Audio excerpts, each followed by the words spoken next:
The party was in full swing, a swirl of lights, laughter, and the soft hum of a string quartet blending with pop hits from the modern playlist. Crystal chandeliers threw fractured reflections across the marble floors, and the scent of expensive perfume mingled with faint notes of champagne. I had promised myself this evening would be simple, a chance to network, to look composed among the city's glittering socialites. And yet, the moment she walked in, everything shifted. She arrived quietly, almost as if the room had cleared a path for her.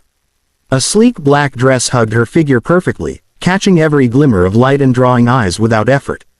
Her heels clicked on the floor with a confidence that was neither arrogant nor rehearsed, it was effortless. But it wasn't just her appearance, it was the way she carried herself, the subtle sway of her shoulders, the hint of a smile that suggested she knew more than she let on.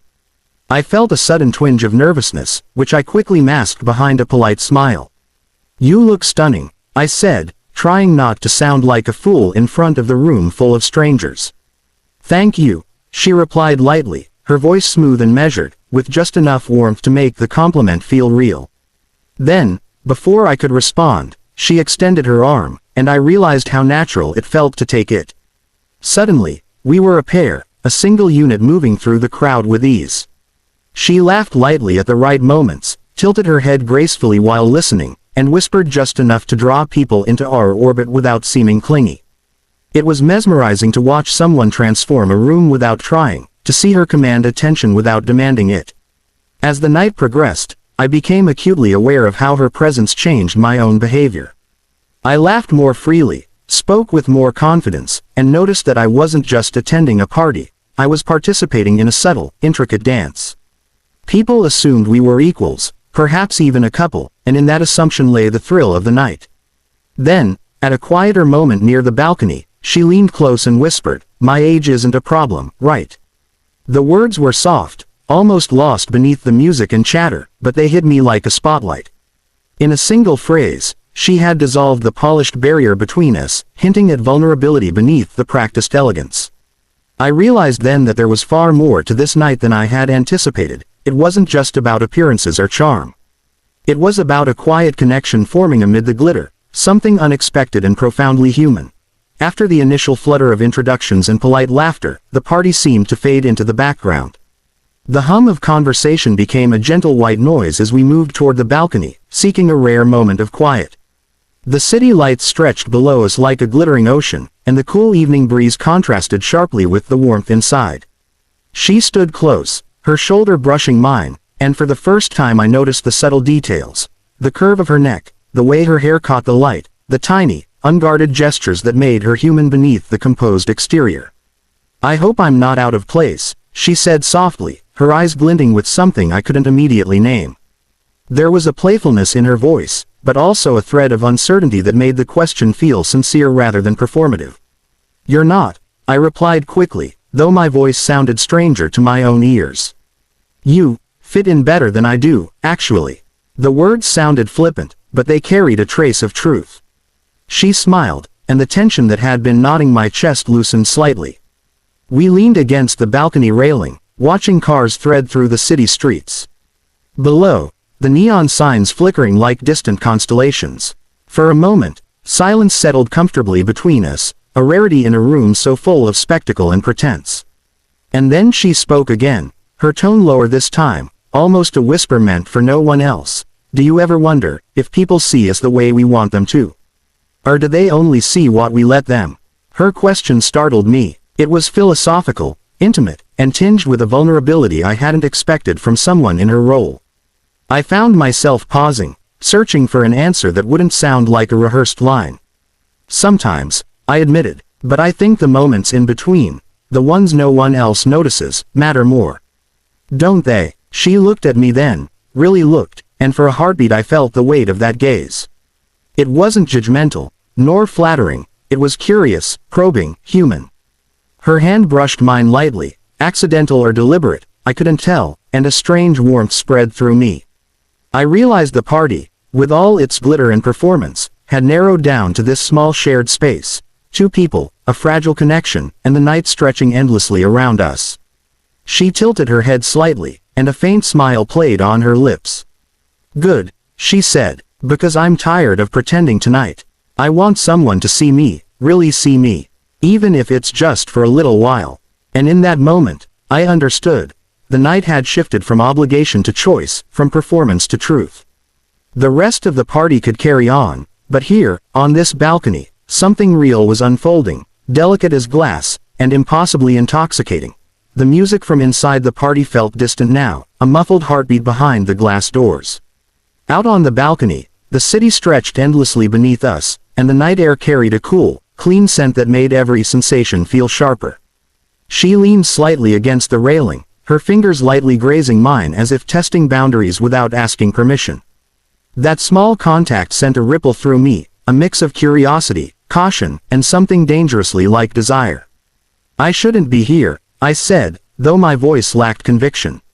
The words were meant to establish distance, but even as I spoke them, I knew I wanted the opposite.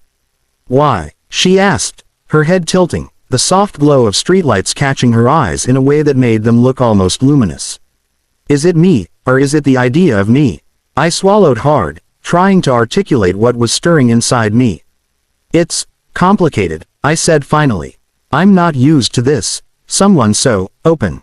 Someone who says things no one else dares. Someone who makes me feel both cautious and reckless at the same time. Her laugh was soft, teasing, but there was no malice in it. You make it sound like I'm dangerous, she said. Maybe I am. Then she stepped a little closer, close enough that I could feel the warmth radiating from her, but still just out of reach, testing, like she wanted me to choose whether to cross the invisible line. The honesty in her eyes was intoxicating. She wasn't performing anymore. Not for the party, not for me. She was simply being herself, raw and unfiltered. And that made me realize how carefully I had been measuring every word, every gesture, since I had met her. I had been expecting superficial charm, practiced smiles, and polished manners. Instead, I found something far more disarming. Vulnerability wrapped in confidence, temptation laced with sincerity. She leaned closer, just enough that our breaths mingled, and whispered, "Do you ever wonder why some nights feel like they could change everything? Even when we know we shouldn't?" I wanted to answer, to say yes, this is exactly how it feels, but words faltered. Instead, I simply reached for her hand, letting my fingers entwine with hers, a tentative bridge across the gap between caution and longing. Her eyes softened, a quiet acknowledgement passing between us, an unspoken agreement that whatever this was, it was no longer just a role or a transaction. The balcony became a world apart from the party, a small universe defined only by the weight of her gaze, the brush of her hand, and the quiet, thrilling uncertainty of what might come next. And in that fragile, electric moment, I realized the night was no longer about social appearances or obligations. It was about us, suspended between possibility and restraint, daring to feel more than either of us had planned. The music inside the party had faded into a distant murmur, replaced by the steady rhythm of the city below.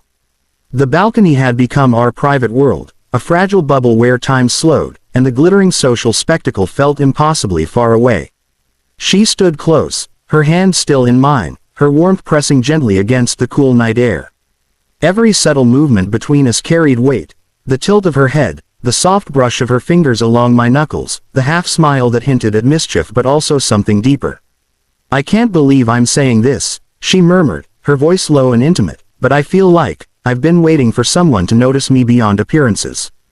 To see me for who I am tonight, not who I'm supposed to be." Her words struck a chord I hadn't expected. I realized that, in this fleeting arrangement, the line between reality and pretense had blurred. She was no longer my escort, no longer a figure performing perfection. She was real, vulnerable, radiant, and entirely present. My chest tightened with an unfamiliar mix of desire and protectiveness, and I knew that I had a choice: retreat into caution or step forward into the uncertainty she was inviting me to share. For a long moment, we simply stood there, letting the silence speak. The city lights glimmered beneath us, distant stars mirrored in the glassy streets, while the wind teased at her hair and the folds of her dress. Then she leaned slightly closer, her breath warm against my ear, and whispered the words that made my heart skip. "Do you want to see me tonight, for real?" I paused, the gravity of the question pressing down, yet feeling exhilarating. To say yes was to risk everything I thought I knew about control and restraint. To say no was to retreat, leaving the fragile connection we had built suspended, perhaps forever. But the honesty in her eyes, the delicate vulnerability she revealed, made the choice feel inevitable. I nodded, unable to trust words, and she smiled, a small, triumphant curve of her lips that seemed to light the night itself.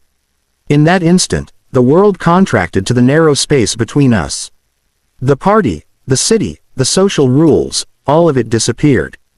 There was only the warmth of her hand in mine, the quickened rhythm of our hearts, and the thrilling uncertainty of the night ahead. She wasn't just my escort anymore. She was a mirror, reflecting both desire and fear, courage and hesitation, in ways that were impossible to ignore. The night stretched before us, uncharted and electric, and for the first time, I realized that some encounters aren't about obligation, they're about choice, risk, and the fragile, intoxicating possibility of connection. And in her eyes, I saw that we were both daring to feel more than either of us had ever planned.